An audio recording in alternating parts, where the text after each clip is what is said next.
मैं मलेशिया में था, हम मछली खाने के लिए गए।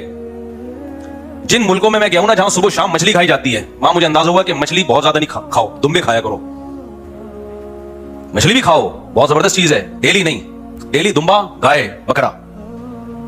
क्योंकि जो सुबह शाम मछली खाते हैं, दहशत नहीं है उन लोगों में।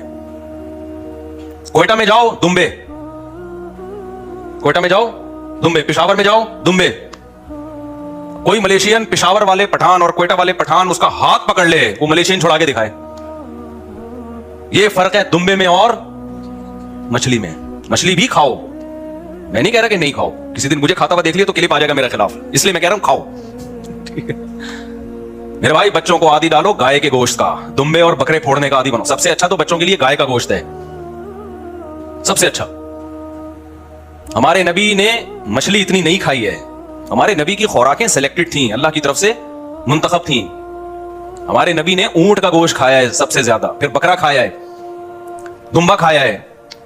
ऊंट, दुम्बा, बकरा, ये ज्यादा सल्लल्लाहु अलैहि वसल्लम गोश्त में ये खुराक थी। और नबी सल्लल्लाहु अलैहि वसल्लम की जो पिछली उम्मतों में तारीफ थी ना कि जो नबी आएगा उसमें अलामतें क्या होंगी, उसमें ये भी थी कि गोश्त खोर होंगे, गोश्त खाने वाले होंगे। वेजिटेरियन बोलो नहीं, सब्जियां भी खाते हैं, ये नहीं कि सब्जियां हम नहीं खाते, लेकिन वेजिटेरियन उनको बोलते हैं जो सिर्फ सब्जियां खाते हैं। तो हमारे नबी सब्जी भी खाई है और गोश्त भी बहुत वाफर मिकदार में खाया आप सल्लल्लाहु अलैहि वसल्लम।